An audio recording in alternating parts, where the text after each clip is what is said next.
All right, guys, back-to-back losses for the Auburn Tigers. It's so sad. Auburn lost to West Virginia 80-77 today. I'm here with Ben Young, who's making his triumphant return to the podcast after being off for a little while, and we've Are got a we going to lot. call it triumphant when I got to come? You guys bring me on to do a lost podcast? Come on. Well, the people are excited to hear from you, Ben. So a lot to get into in this game. I think, obviously a two-game losing streak now that we'll kind of digest a little bit. And we'll get into this game and kind of what happened. And then we'll do a little bit of look ahead, right? Now that's the last non-conference game. There's 10 conference games left, a lot to play for. Auburn has kind of put itself in a good position, but from metrics, record, opportunity to make them the big dance. And, that's kind of what it's all about. So today, though, another flat first half, Ben. And defensively, the calling card of this team, they continue to let, whether you call it let big time scores score big time against us, or other players are just getting really hot against us. No matter how you slice it, that continues to be an issue. Let's talk about the bad first half before we get to the second half. Yeah, if I remember the first half breakdown correctly, Eric Stevenson, who was the guy tonight who really torched us, he did 18 points. He did the majority of his damage in the first half, and during our runs in the second half when we made the game close, containing him was a huge part of that. And where we kind of got away from it at the end was once again losing sight of him on our defensive assignments. We were doing really well with the help defense. We were playing super aggressively, going hard at the ball, and West Virginia was finally able to take advantage of that to get him a couple of clean looks at the end of the game. He had a three-pointer when they were up 71-70 that was just brutal. We could kind of feel it coming. It was very much the dagger in the game that stretched it out to us really needing a miracle. But you want to talk about the tale of two halves. Unlike the A&M game, I really felt like in the second half of this game, we got to see both the player intensity shine and the strength of our coaching adjustments and reasons to continue to believe in this staff. It was a completely different second half from the first half. We were dialed in defensively. We forced some really important turnovers. We made some tough baskets. We were able to stretch the floor. I feel overall better leaving this loss than I did leaving the A&M loss, but still plenty to talk about. Yeah, man. It was good to see. I think if you're looking for big takeaways, there's just been something missing. I don't know what it is. It's not basketball related. It's that second half looked like a ticked off Bruce Pearl coached Auburn basketball team that had a little swagger, that was upset, that looked to be a little more confident. We Yeah. scored 48 points in the second half, Ben. This In this Auburn economy. in this economy scored 48 on the road, and there's tons of look, you can't go down 17 points or 16 points at halftime consistently and win games, especially on the road against a quad one opponent, which West Virginia is. I think they're an NCAA tournament team. We'll see how they do the last couple months in the rugged Big 12. But Oof. I just think it was really encouraging. This team has been frustrating to watch sometimes. I think let's just be honest. I think a lot of us have had our frustrations, even with the record being pretty good. But it was just nice to see the fight. And it takes a lot to come back from down that much. And since you mentioned it, let's go ahead and jump into this key sequence. So, Well, hang on, just before we go into the breakdown, because I do want to say we are a fan podcast. yep. And so, as the graphics guy, by the way, not a fun job after a loss. We're going to go with the ebbs and flows of this season. And we wanted to put some stuff out there after that nice 5-0 run where it felt like we had an identity suddenly. We're 6-1. We're right in the thick of the SEC race that, hey, we're still the defending SEC champions until somebody really knocks us out of it. And I would like to remind everyone, we're still in it. We We won the still SEC.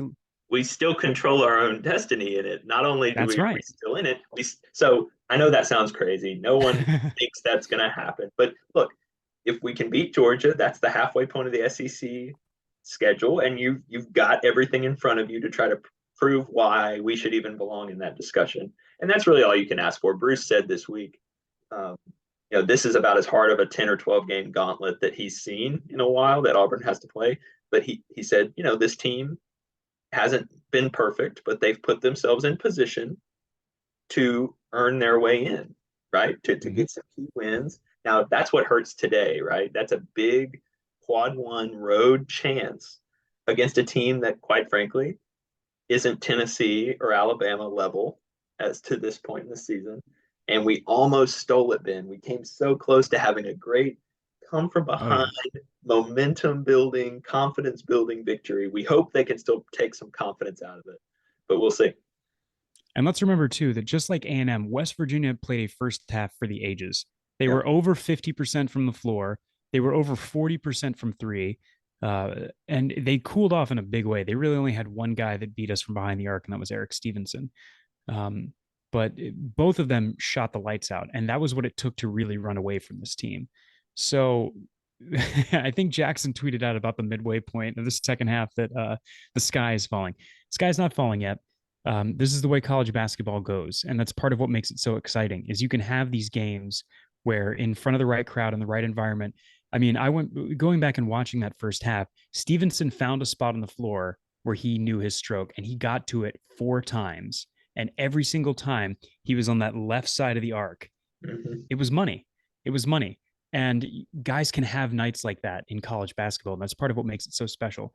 So if this loss has you reeling, if an 0-2 streak after capturing the nation's longest winning streak and setting the program record for most weeks ranked in a row, if you feel like turning off, don't turn off yet. There's a lot of exciting basketball that's going to come, and we have some amazing opportunities against some quality teams. Well, great example today, too, at so many points. You're absolutely right.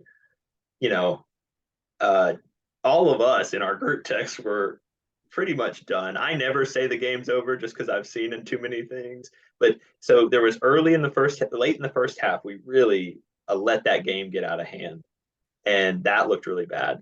Um, and then there was the point where we were down six with like a minute left, and everybody's like, oh, or no, less than that. And it was like, oh, it's over. Well, we hit a three, we get a steal, and all of a sudden we had the ball back with a chance to tie the game. So you're right. Like, don't and one of my big encouraging things, if you're going to be in the Neville Arena on Wednesday for Georgia, like this Georgia game is massive. It's a winnable Huge. home game. We need as many wins as we can gather. We'll talk about that maybe towards the end about maybe what we think we need moving ahead, but we've gotta we need to find a way to well, let me back up too. I thought we overreacted by playing zone to start this game. The zone helped us in the second half against A&M. It slowed them down. It gave us some help against Tyrese Radford.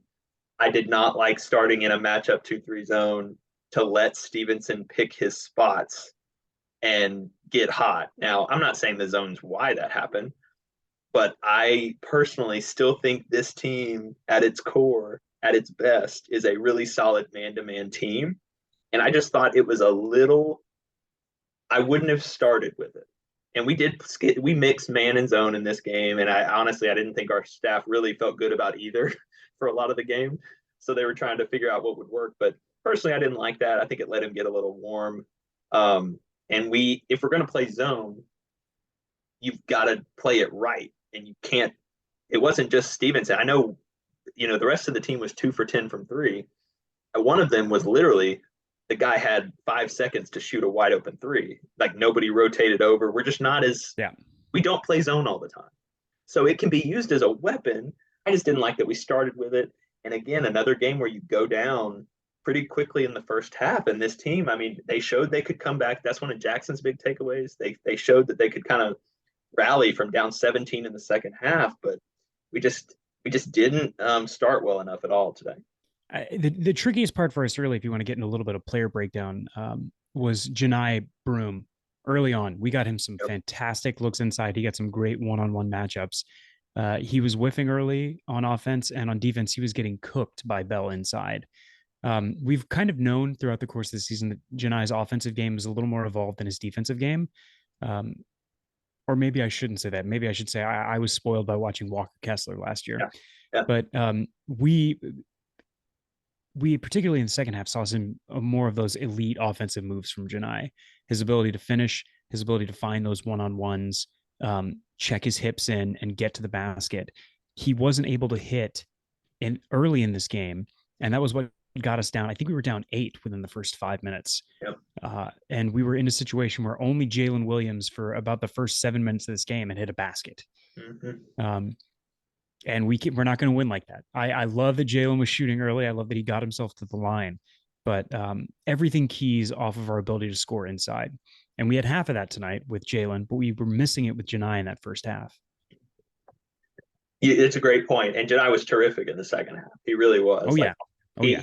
he got in foul trouble in the first half. He you're right, and I've been a little more pro his on ball defense 1-on-1. I think he's a pretty good defender in the post, but even that, like it wasn't looking good early. He was kind of he got beat to a few rebounds. It just wasn't a good half. He had 0 points at halftime. And so he ended up with 15, 7, and 5, which is a testament to how good his second half was. We really played him. Cardwell had 4 fouls in the first half. So he didn't play as much in the second half as he usually might. But you're right. I think Broom was a key for sure. First to And you know second. it, that's been that was one of the crazy things too. Is I thought we really got some quality minutes for Dylan from Dylan out of this game, but the tricky part with going back and watching his play, the mistakes came at such key moments. Mm-hmm. Like you think about the end of that first half, that was kind of a defining moment for us as a team. We had the chance to get the last bucket, cut the lead from 13 to 11, go into halftime with a little bit of momentum. We turn the ball over, they get a bucket at the other end, and Dylan commits one of those head scratching fouls at Mm-hmm. what could be like the worst possible time. And instead of being down 11, going in with momentum, we're now down 16. Not only that, it was, if I remember right, it was because I texted that before the possession. I'm like 31 seconds left in the game or the half, 30 seconds on the shot clock. We have got to be smart enough here to get the last shot because not only do we get that last possession, we get the first possession to start the second half. So you're looking at an opportunity to, like you said, potentially we had to have to score, but potentially get it to single digits coming out of the break rather than being down 16. There were just 2 or 3 key points in this game with massive 5 point swings. There was another one in the second half Mm-hmm. where Wendell misses a layup that he makes in his sleep to cut it to like, was it To cut it to three. We're going to cut three? it to three. And he misses it and one similar to what you just said. Kind of a silly foul on him, but it's a make and one. They make the free throw. West Virginia was 19 of their first 20 from the free throw line, by the way. That's a big part of this game. It's just I don't want that to overshadow. Maybe it makes our comeback more impressive, honestly, because we really dealt ourselves some massive blows with some mistakes. In a huge way. But I think that was probably my biggest takeaway from this is that we as a team, it felt like we understood how we're going to make those comebacks, which is not these massive 10, 12, 15 point runs Right. that you see really good scoring teams do. But what we did was we would run 6 points, give up 2, 7 points, give up 3, 6 points, give up another 2. And slowly but surely, we're staying on that schedule that we need that you look up and you're only down 5 with 5 minutes to go. That is a lot of basketball to play. Well, and we got an and one. If we want to talk about my system, which we're debating names for, the MAGT system with scoring, we mentioned in the last episode. Basically, can you can you be down less than the amount of minutes left in the game? And it's a pretty good gauge to see if you're in the game or not. And we got all the way from down 17 early in the second half to KD got an and one with right under 4 minutes for the last TV timeout. He missed the free throw coming out that would have tied the game, but we're literally like we evened the game by the time that race to the last TV timeout. That's hard to do. That's hard to come back from down 17. Impossibly hard to do on a team that played a first half the way they did and a team that scores the way we did. I looked up at one point, and I think our starting offense had 7 points in the first half. I believe that was around the 11-minute mark was when I checked in on that number, and it was hard to believe because normally that's where all of our points are coming from, particularly now that Flanagan is starting. Um, I want to talk about Alan Flanagan a little bit Yeah. and this new rotation that we have. Was Chris Moore not fully healthy tonight? Was that your sense of his play? I think he has not looked right to me since he's come back from both his shoulder and his lip being busted open.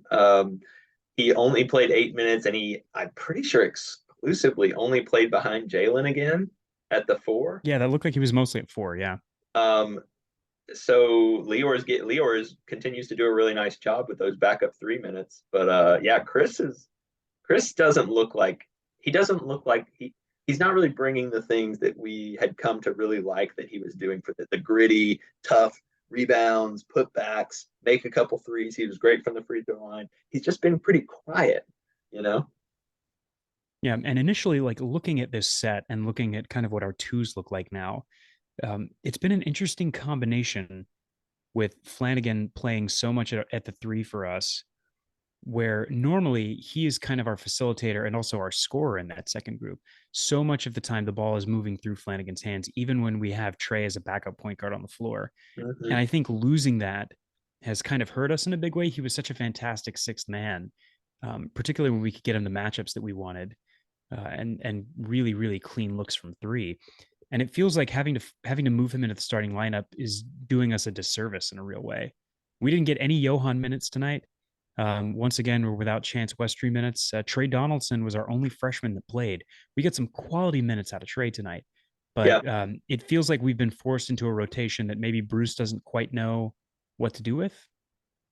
I don't know. What do you think about that? Yeah, I do think that you're right. If you're watching on YouTube, we're kind of looking at the box score, and when you look at those five that aren't starters, obviously they don't all play at the same time. But when you get three or four of those guys on the floor at the same time, it and I kind of will text y'all and say like, like can we hang in the game? Can we score with this lineup? That's usually the concern. And I will say in the second half, some of those backups did a very Trey deserves a lot of credit. He was a tough, just really showed his toughness. You know, West Virginia, I think we do have to give them credit. Tough team. Huggins teams are just physically, they're men. Mm-hmm. They play really hard, and I think that honestly should make Auburn feel even better that they did it against that team. I'm not saying West Virginia is the most skilled team or the one of the best teams in the country. They are not fun to play against, and to mount that kind of comeback the way we did was good. And At I think home. at home, and the backups did a good job. I it is. I do think it's something to track because you're right. Last year it was Wendell Green coming off the bench as kind of a spark plug offensively. He would come in pretty early, but you're still getting him like starting a little later. So, but I don't see a world where Chris Moore reclaims that starting three position or Leor. They're not going to start Leor. So, They're definitely not going to start Leodor. So here's an interesting stat from the game. We had four players in double figures. Katie Johnson got to 10. Jalen led the way with 18. Janai was second with 15. Flanagan had 13 tonight. And West Virginia had one player wow. in double figures. Wow. Eric Stevenson eating our lunch. They did get 20 points off the bench. Toussaint was huge for them. He had some big time three pointers. No, he had a big time three pointer, but he was 4 of 4 from the line, which Yep. really mattered. Geez, yeah, their bench 8 of 9 from the line, and their starters were almost as good. They finished 21 of 25, Yeah. 84% overall. We hit my magic number at the beginning of the season. If you remember, I said we'd be unbeatable at between 70 and 75%. Well, we hit 72%, and we lost this one. So, But been, it took a steal. Maybe we can talk about the star scoring, right? Like yeah, another game, and really, I was a little defensive against that, only because I know our staff is like we're obviously focusing on Tyrese Radford and Stevenson, right? Like we're game planning for those guys. They're the best players on these teams. And sometimes, like Radford, I don't know what your thoughts were on the A&M game. I thought Radford just was amazing. Like I didn't really feel like our defense could have done. I mean, other than try to stay in front of him, but nobody apparently on our team could stay in front of him driving, and he was hitting those threes. Tonight, I feel like we made a few mistakes that let Stevenson get going. But still, you kind of got to tip your hat, man. Like 7 for 10 from three, and he closed the game at the line. He was a great leader out there. He played all but 2 minutes of the whole game. Like just a great player, and he's a guy we were familiar with at South Carolina. That honestly, Auburn was either interested in or he was interested in Auburn, but he didn't end up being on this team, obviously, and he made us pay tonight. yeah, and he got hot. He worked hard. It wasn't just the points. He was crashing the boards. He had a couple of really fantastic assists. He had what would have been a really great assist where he was fouled by Chris Moore early in the game, where he was looking to give it back. And there were a couple of times where he got the matchup he wanted, where he was 1-on-1 with Wendell Green, and he absolutely cooked him. Wendell's not a bad defender, but there's only so much Wendell can do against a guy that's got almost 6 inches of height on him. And one of the places where it was really critical for us and where I think we're missing Chance Westry the most is some of those backup 2 minutes. Yeah. Katie Johnson's an animal out there. And tonight we got a vintage Katie Johnson show in that second half. Yep. He had another miserable first half. We thought we were on our way to a Katie Johnson disappearing act, but credit to him. He put his head down in that second half. He worked hard. He still had some key mistakes. I still think he was probably a net negative overall for the team. But where I saw the worst part of his game was losing track of Stevenson when he was trying to give help defense. And that led to his late second half open looks. We kind of had a recipe for shutting him down, which was put somebody in his hip pocket. And when it was Zep Jasper, he didn't score. Mm-hmm. And when it was Katie Johnson, Katie was so eager to Right. make the flash plays, which he did a couple of times, that we wound up paying for it with a wide open guy behind the arc. Yeah, really interesting. At that position more than any position, it really feels like Bruce goes with whoever he feels like he needs at the end of the game. And tonight it was KD, and I do think KD was tremendously important in our comeback. He really made a few plays offensively. His defense was mostly good, but you're right. Steve, and again, we keep coming back. This team's margin for error is just not Razor thin. big, and against quality teams, most of the teams we're going to play the rest of the way, you just we nobody's going to play a perfect game. Auburn's not going to play, but there's just these little the window layup, the end of the first half sequence that was just killer. How about I do want to mention Jalen's my guy. 7 for 11, 18 points. He was good. We forced the ball to him like I wanted the coaching staff to. We ran a lot of action for him, getting him inside. But that he's going to be kicking himself on two things, right? The first one, huge momentum swing in the game. We're down. We're down one. No, we're down two. No, we're down 70-72 when he gets fouled inside and He goes to pump the line. fakes, gets a guy in the air. It's the perfect fundamental play. It's right there. I think he shocked himself that he missed the basically a layup. It's through contact. It's not the easiest thing, but for him, and he almost fell down. He was so frustrated. He's like, yeah, I've made tougher shots all night than this. So not only that, he goes to so it could have been an and one for a 3-point play to take the lead. Instead, he misses the first free throw pretty badly. I'm sure he's still frustrated. Makes the second, but that was right before the Stevenson three. So again, yep, instead of being a 2-point up one. We're down two if he makes that three, and it's game on. But we're down four, and then from that point on, we were chasing the last 2 minutes. And we know how this works in college basketball. You're kind of jockeying for that lead position, and that was a huge play. And then also, I was really fascinated. We hit that three. I forget who made it. I think Jalen made it to make a 3-point game. Then we got a steal. KD forced a steal, so we didn't even have to foul. We got the ball with 26 seconds, down three. I'm like, man, where's Bruce going to go? We haven't had many of these situations this year. He forced a three to Jalen, and Jalen just missed it. It wasn't a terrible look. It wasn't a terrible shot. He didn't make it. So Jalen, I know, even though he led the team in scoring and had a really good game, those are those moments like, that we need those winning plays. Yeah, it was death by 1,000 cuts at the very beginning of the game and then at the very end of the game. And there's some good takeaways. Overall, we hit our free throws when we needed to. We had a couple of key moments where they really hurt to not make those shots. But overall, our execution down towards the end of the game was so fantastic, especially in contrast to the beginning of the game. We had some crazy errant passes, like Memphis level bad passes. We had Katie trying to hit Dylan in the lane as he was going towards the basket. It was just a whiff. We had Wendell miss a lob to Dylan. He connected on one early and missed the second one. We had a Chris Moore pass that I have no idea where it was going. So, yeah, again, you just talk about like the bonehead plays can happen and you can survive them. It's about when they happen and what the situation is around them. And it felt like tonight there were so many instances where we had those mistakes at just the wrong moment. But there was something really fantastic said in the broadcast that it was one of Bruce Pearl's former players at Tennessee that was calling this game.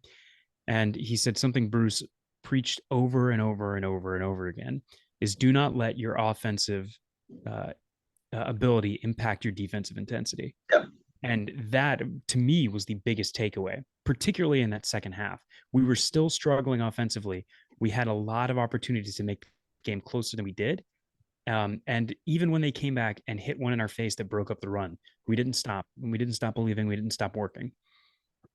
Great point. And he's always been big on that. And I totally agree with you.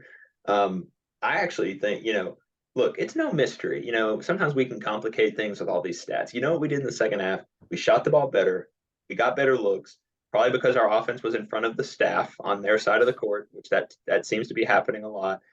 And we eventually won the rebounding battle. We were losing in the first half. We rebounded better, and we almost won the turnover battle after being way behind in the first half, like you mentioned. So again, the formula for this team is not overly complicated. We have to play really good defense. We know that. We've got to play better defense than we've played at times. And that doesn't mean people aren't going to make shots, but we've got to be solid defensively. We've got to take care of the ball better because we don't have a team that can outscore tons of turnovers. And we've got to hold our own or use the rebounding to our advantage. And I think it's no coincidence that we do those three things and we made some more shots and got a little more confident on the offensive end. And we had a huge swing where we could have come back from down 17 to 1. Yeah, and we did some interesting things today that I want to see us do more of. Um, we we got Lior out there on the floor, and we ran that swing play to the corner that we have run for Johan so many times. It was Lior's only points of the night. We got 10 minutes out of Lior Berman, but they were actually really quality defensive minutes because a lot of teams seem to think that they're going to go at Lior Berman, and he just stays in front of them. And he says, "Yeah, listen, if you want to pull up and try to hit a shot, do it, but Yep. you're going to do it from an uncomfortable distance." And that's all you can ask of a Which player is like that. how I He's want us to play. So I yeah. totally, Lior is playing great defensively, the kind of perimeter defense I want to see. And we keep having this interesting set where when Wendell finally goes off the floor and we bring Trey in for some backup point guard minutes, Trey played 11 minutes tonight. So hats off to Wendell for sticking it out there and really giving us a lot of effort tonight. The ball moves through Flanagan's hands too much. I think we need to put a little bit more trust in Trey's ability as a point guard. It was nice to see him out there as a scorer, but it Yeah. feels like when we get into that flex, we flex the ball into Flanagan and let him be the one who makes the decisions on, do I have an ISO or do I need to drive and try to find somebody outside? And it just doesn't seem like that's a good recipe for us. Yeah, it's a good point. Like, again, for where we were a few weeks ago, Flanagan is just playing a lot better, right? I Oh actually yeah. I Oh thought yeah. in the first half he was one of the very few bright spots. Not he wasn't like his best self, but he was scoring. He was being pretty aggressive. He seemed like he was defending okay. Um, and he had, ultimately 4 for 5 at the line is really good for him. But he did have those 4 turnovers. Him and Wendell, you know, I do want to talk a little more about Wendell at some point because it was just another one of those games where you're just like, is he too small? I hate we keep asking this question, but teams are really starting to figure out what bothers him, and So here's the thing about it's not Wendell. just the hedge though, right? It have you noticed like they're defending him? They know everybody knows everybody's actions at this point in the year because it's all on film. Yeah. You're so Yeah. that's part of the grind. But you remember the second half of SEC last year that like he just wasn't nearly as effective, and it really. I love Wendell. I think he's a baller. I think he does so many good things, but he just wasn't good enough. And I think he would say he wasn't good enough. He was 2 for 10. He had 4 turnovers. I think all those were in the first half. So again, as Wendell goes, our team seems to go. And I just worry against these big guards. Is it going to work? Very much so. And, Wendell will be probably the first to say he needs to shoot better. He got, despite being the littlest guy out there, he got some clean looks. He did. Yeah. Despite being the littlest guy out there, we saw him running around that floor and chasing Stevenson around. Yep. Stevenson only really had 3 clean looks of his 10 3-pointers that he took tonight. Most of them were contested. So, at least give Wendell that much that he was able to get a hand in the guy's face. The tricky part about our offense with Wendell as the main guy is that when people trap him, you don't have to trap him in the traditional way where you have 2 guys directly on top of him. A&M did that a good bit, but we saw West Virginia tonight almost be in a 2-3 going towards him, where they just had a second guy who was just a few feet back, filling that passing lane with a big body and taking away his vision, almost like a face guard, but from 10 feet away. And when you don't have a lot of guys that are cutting back away from the basket towards Wendell, you're really limiting his ability to pass. And the biggest problem that I have noticed is not so much the way that teams play him as much as it is what happens to us and what we make teams respect early. When Janai cannot score inside on the one-on-ones, people don't feel as inclined to help. Yep. You know, Janai, you put him one-on-one with just about anybody, even Colin Castleton. He's got moves that he can get inside and get a look that he wants. But if the shots aren't falling, they're going to say, all right, we're going to let him get one-on-one. And we're going to assume that 50% of the time, just because, he's not going to do it, he's not going to make that shot. And we're going to live with that and we're going to die with that. And so when people aren't helping to other players on our team, Wendell doesn't have the space to cut. He doesn't have space to move in and draw help away from other players where he can dish. I mean, that was the amazing thing about South Carolina is we started hitting inside so early on South Carolina that anytime Wendell drew more than one person, there was somebody that was wide open and he found them every single time. Yeah. And he wasn't able to do that tonight. And I'm glad you mentioned that game because I don't care how bad South Carolina is. He was just dominant. I mean, it was really an unreal performance, and we've seen Wendell have these amazing games. And I do think you're right. I think people are playing him a little differently. And the thing with Bruce's offense, the point guard has always been so ball dominant. Like it's always been that way. It's been that way as long as I can remember. And I do think it limits a lot of our options. Like I think, but honestly, we're doing way more inside stuff than we've ever done. I mean, we won points in the paint Yeah. 42-24. That's crazy. Thank you, Jalen. Thank you, Jalen Williams. And boom. I mean, Jalen's cutting action from the wing was phenomenal. Yep. You could just see he knew when to get to his spot, and we knew how to find him. And we weren't able to do it as much early because typically what we're doing in the early game is trying to establish Janai. And the problem that we had was Janai took two crappy fouls early, only one of which was a real foul. Are we ready for Jackson's moment where we shit all over this officiating? It was so Yes. bad tonight. It was so bad tonight. I always feel like it's really bad if I'm complaining. Because I really try not to. And I was livid. I was in a Buffalo Wild Wings in North Carolina, and I was losing my mind because there were jump balls that weren't called. There were weird, it seemed like every 50-50 call while we were trying to come back just didn't go our way. There was a review that They called a foul on Lior Berman. Yeah, they called a foul on Lior Berman that was a jump ball. He's got the ball right there. There were just so many. There were some weird, but again, you're on the road. Some of that happens. It's just, obviously a good coach like Bruce Pearl is going to tell you don't be in a position to let the refs hand you the game. So we won't talk too much about the refs, but there was some questionable officiating tonight.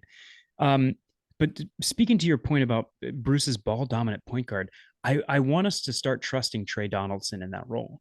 Mm-hmm. I think he's ready. I think he showed that tonight with his ability to get open, hit some shots. He had two really fantastic plays where he drove into the lane and created a shot for himself in the way that we've seen Wendell do so many times. And that's what we need from that second team threat.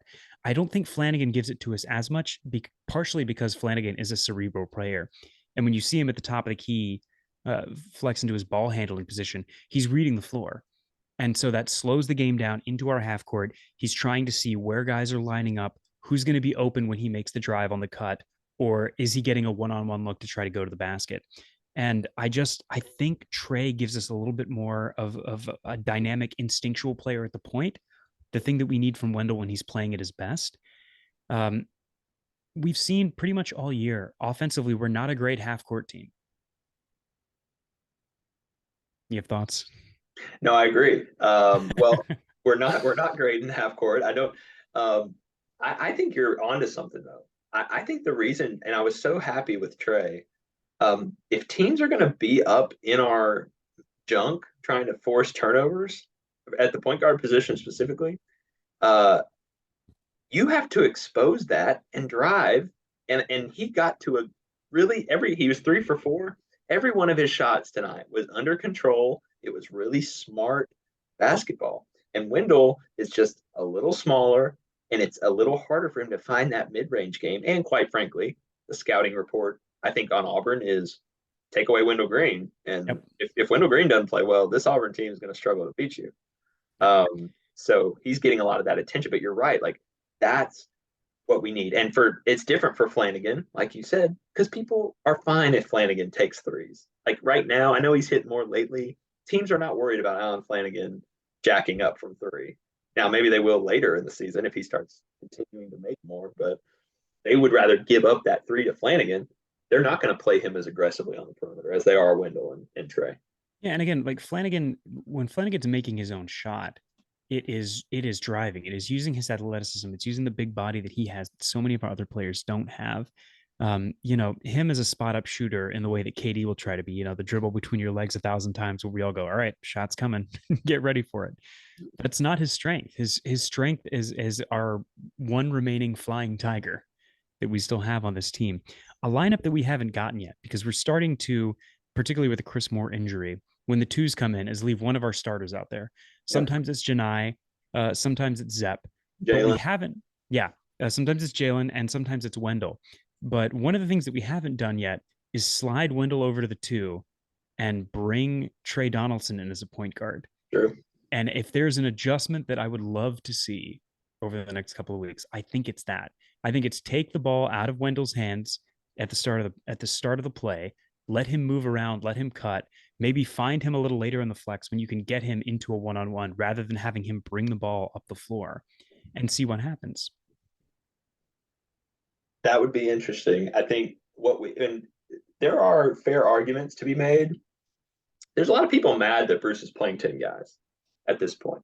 I'm not. I think that's who Bruce is, but I can understand. I can understand the argument though, No, because I can't. If you're making that argument, you're a bad fan. but here's my thought, okay? Because here's what playing 10 guys at this point in the season does to you. Because okay, let's say we want to do your experiment here. Like, okay, for just a little bit, we're gonna play some Trey Wendell combo here. That will cut into either or both Zep and KD's minutes, which some people would say we don't want KD to play anyway. Well, good luck. He's going to play. And then Zep has like the most lame box score in the history of the world in this game. But if you watch Oh man, was he crucial? if you watch the game, and if you've watched him really the last two games, that defending is so valuable on a team that has to have that defensive identity. It's really a quandary for Bruce. It really is. Yeah, because if you want to know where Eric Stevenson went for about 10 minutes of that second half, the answer is Zeb Jasper put him in Yeah. a box. That's what So happened. so Jackson, what Jackson wants for everybody who I know is dying to know Jackson's coaching adjustments, even though he's not on the pod, is he wants Johan minutes back, which is odd. I will say he had like a good, decent game, and then they decided to play. And here's what it is. Again, another example of the 10-man rotation sometimes limiting you. I think Bruce was intentionally like, no, we are not cutting Lior out of this rotation. He is playing too well. He's doing too many good things. Lior's getting the minutes. Chris Moore's back. He's going to play behind Jalen, and Johan can sit. Jackson wants Johan minutes back, which would move Chris Moore to three. He wants Lior to back up Zep, and he wants either less or no KD minutes, which KD has been really bad for a second team All SEC player this year. I keep forgetting he was voted second team All SEC. But today was the first time I personally, you said you thought he might have still been more of a negative. I kind of disagree. I think he made the KD plays in the second half. Like, and yeah, there's going to be some frustration and a missed free throw that could have tied the game and stuff like that. But I still think we I don't think make that comeback without him as much. I think all three of his steals were in the second half, right? They were. Yeah, all three of his steals were in the second half. The majority of his points were in the second half for sure. And I believe both of his turnovers were in the first half. I know that first one to Dylan was because that felt like kind of a crucial moment that sparked West Virginia getting it back to 14-point lead. So yeah, I think that's a little bit unrealistic because we know that Bruce is loyal to his guys. Yep. And yeah, tonight was one of those reminders that KD can still be a huge asset when no one else can, particularly coming off the bench. He can be such a spark in terms of creating plays and creating that dynamic breakaway.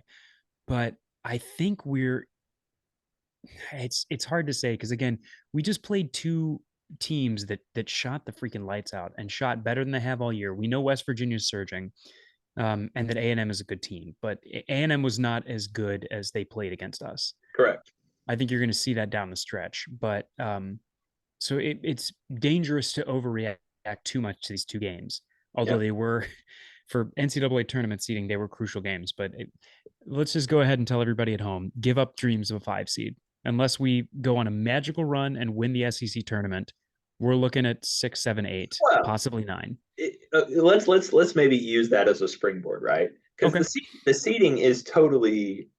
I think a lot of people were shocked that we were up to a 5, last week, and we really haven't done a whole lot to earn it other than to have a good record, and we beat a Well, well, couple. well, hang on. But let's talk about the importance of beating teams that you're supposed to beat. Because here's Yeah, the thing: yeah, we were not supposed to beat West Virginia. The line at tip was 3.5 points. true. We were predicted to lose this game in part because we lost the last one, but also you got to remember for West Virginia quad one team, they're despite their record, commentators all over the internet and the commentators for this game were talking about them as a tournament team. Because of the Big 12. I look. Yeah, I don't know how. I don't even know. Do you know who won the Big 12 SEC thing today? Big I 12. want to say Big 12 won it 6-4, but it's hard to say because there were some upsets Well, look, for sure. if the Big 12 has a ton of good teams, and if you and I kind of text y'all this before, like you always got to look at the record, right? West Virginia has had a lot of close losses to a lot of top 10 teams and good teams. Like they were definitely not as bad as what their record indicated, and I think the metrics prove that out. And they are on the bubble, and this win they got today will help them, moving forward. But so Okay, hang on. for Auburn though, you're right. The seeding, people don't need to worry about seeding. Okay, like just let it be. Like this team is what it is. But uh, look, we could be a 5 seed. It's just going to take beating some It's going top to five. take winning the SEC tournament. No, no, no. If we were to go like, if we were to go 5-5 down the stretch or 6-4, and we beat Alabama and we beat Tennessee, you don't think we would actually have good wins and it would I really. it's not that I don't think we have good wins. I think it's just that there are going to be a lot of teams that are in that mix. Yeah, There's a ton of parity in college basketball this year. The Big 12 is just the first example. The ACC is a mess right now. Clemson's actually on top of the ACC. yeah. You go over and look at the Pac-12. UCLA inherited the nation's longest winning streak from us and immediately lost it the next night. It's a curse. It's a curse, Ben. I mean, look, I tried to post this on our Twitter. I said, listen, the best part is now we get to start a new streak. Yep. Streaks are made to be broken, and if last year taught us anything, it's that there's almost more pressure trying to maintain success than there is just being like, all right, can we get hot at the right time? Can we figure out some of the things that we need to figure out? So I'm looking here, and the Big 12 did in fact win the SEC Big 12 Challenge 6-4. West Virginia defeated Auburn. Let me scroll down here. Baylor defeated Arkansas. Kansas State beat Florida. Kansas beat Kentucky. And the big win of the night, ladies and gentlemen, Oklahoma, lowly Oklahoma, by 24 points, beat the number 2 Alabama Crimson Tide on their home court. Yeah. If you don't believe in the wildness of college basketball, that is that it like it can happen. And again, for us Auburn fans, just nice to see Alabama struggle 2 straight games. They held on at home to beat Mississippi State, who's 1-9 in their last 10 games or something, and then they go get housed by an unranked Oklahoma team. The Big 12 is really good. Okay, there's a bunch They're of good. very good this year. And speaking of just how good they are, TCU, a team that went in and beat Kansas on their home court and then lost on the road at this West Virginia team, lost in overtime to Mississippi State. Wow. Yeah. So there's the transitive property just does not work in college basketball. You play too many games. There's too much home court advantage. There's too much difficulty in just trying to figure out how you match up well. It's not like the NBA where you're going to play a certain number of opponents a certain number of times and you have some time to kind of figure that out. Mm-hmm. Um, College basketball is a mess. That's part of why they call it March Madness, and it's why we love it. Yeah, if just following up the oh wow. So there's 4 SEC teams that didn't play in that challenge. They played each other. So now after today, the standings are even. Everybody's played 8 games. Georgia Oh, Georgia beat South Carolina and at home by 3, close game. And then Vanderbilt goes into A&M gets a big road win. And Vanderbilt, or wait, they're up 2 minutes. There's 2 minutes left. There's wait, I might have to we have to end the pod early so we can turn that one on. That would be a big win for Vanderbilt for sure. Um, If you're an Auburn fan in Nashville, go to that game. We're gonna need you. hey, I'm gonna be there, man. Let's bring the army. So our next opponent. So just let's recap. Auburn is still 6-2 in the league, right? Didn't count today. Yep. 16-5 overall. Things are rosy. Obviously, the depressing piece of this is our declining metric numbers because of our losses this week and the schedule. 10 SEC games left. The next one, and we talked before we start recording, right? Like if you're an Auburn fan like me, who I just want to be in the dance. As somebody who grew up in Auburn, wasn't in the tournament for like 15 years, just get me in. I want to be in really bad. We're not there yet. I think there's a temptation for people who maybe don't follow it. Like we're not good. Like we've got to win more games. So I think we need. I think 4 does it personally. I think 10-8 in this league with our metrics gets us in without needing anything else. Maybe 2 or 3 if we did something in the SEC tournament, depending on who we beat. Um, do you think that number might be a little higher, right? I think you lean more towards. I think we need to split. I think 5-5. It's gonna be tough. Yeah. It's a big time challenge, but I think 5-5 means we can have an early out in the SEC tournament and not have to worry about it as much. Uh, Um, it's but I just think crazy. It's crazy with this team. I know we've had an easier front end. Isn't it wild that we're fourth place by ourselves and we technically control our own destiny in the league? We're by ourselves in that double bye spot in fourth place. We're ahead of Kentucky. We're ahead. I mean, we're in a really good spot. But like, here's the next 10. So buckle up. Like Georgia at home. Why is this one so important? Well, let's go the next. The next 2 are at Tennessee, which they are playing phenomenally right now, and at A&M, who we just saw was a bit of a matchup problem. Then we host Alabama. Then we host Missouri, who's better than you think if you haven't watched them. Then we go to Vanderbilt. Missouri upset Iowa State tonight. Yeah, and then we go to Vanderbilt, who has been scrappy and dangerous for sure, especially in league play. If they win this, they'll be 4-4. Then we host Ole Miss, and then it's at Kentucky, at Alabama, Tennessee at home. I mean, that's why everybody's nervous, right? Like that, it's a daunting Brutal. schedule. Um, And one of the reasons to have some hope is the second half of this game that you saw tonight.